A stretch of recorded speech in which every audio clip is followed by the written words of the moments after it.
చాలా మందికి ఇలా చేయి పెట్టి పడుకోవడం అలవాటు ఉంటుంది అని అన్నారు. అవును. సో దానివల్ల ఏంటంటే కొంతమందికి నిద్రలో చేతులు పట్టేయడం కానీ, కాలు పట్టేయడం లాంటివి జరుగుతా ఉంటాయి. అవును. సో దానికి రీజన్ కూడా మీరు చెప్పిన ఈ పాయింట్సేనా? ఇదొకటి. ప్లస్ కండరాలు పట్టేయడం అనేది ఇంకొకటి డిఫరెంట్ గా ఉంటుంది. సో దాన్ని మనం క్రాంప్స్ అంటాం. సో ఆ కండరాలు బాగిలాగా బిగించేసినట్లు అయ్యి వాళ్ళకి కాలు గుంజేసినట్లు ఇంకా లేచి అటు ఇటు తెగ తిరిగేస్తారు.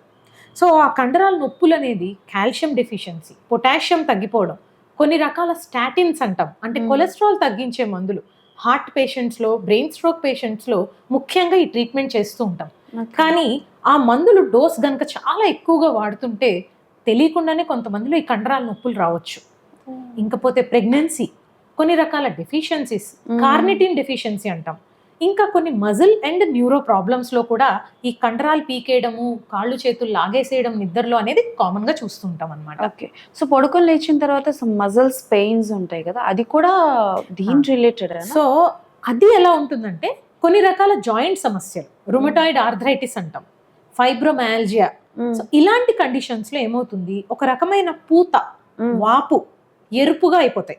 సో లోపలన్నీ కండరాలు కానీ జాయింట్స్ కానీ చాలా సెన్సిటివ్గా ఉండి ఎక్కువసేపు కదపకుండా ఒకే పొజిషన్లో ఉంచామనుకోండి అవి బిగుసుకున్నట్లు అయిపోతాయి.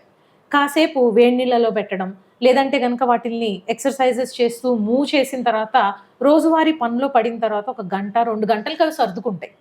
సో ఇవి రుమటాయిడ్ ఆర్థరైటిస్ లేదా కొన్ని రకాల ఆటో ఇమ్యూన్ కండిషన్స్, వాటికి చిహ్నాలుగా భావిస్తాం అనమాట. ఎక్కువసేపు ఆ స్టిఫ్నెస్, అలా వాపు, ఇలా ఏమన్నా కనుక మనం జాయింట్స్లో కండరాల్లో చూస్తున్నట్లయితే వెంబడే వాళ్ళని ఇవాల్యుయేట్ చేసి రక్త పరీక్షల ద్వారా మనం తెలుసుకోవచ్చు. ఆటో ఇమ్యూన్ డిసీజెస్ ఏమన్నా ఉంటే వాళ్ళకి స్టిరాయిడ్స్ లాంటి టాబ్లెట్స్, మెడిసిన్స్ కూడా పెట్టాల్సి వస్తూ ఉంటుంది. సో అందుకని ఇగ్నోర్ చేయడం అనేది కరెక్ట్ కాదు.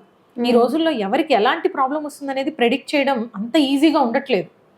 సో వాళ్ళు డ్రగ్స్ తీసుకుంటున్నారా, ఏమన్నా మందులు నిజంగా హెల్త్ ప్రాబ్లం కోసం వేసుకుంటున్నారా, ఆల్కహాలా, స్మోకింగా?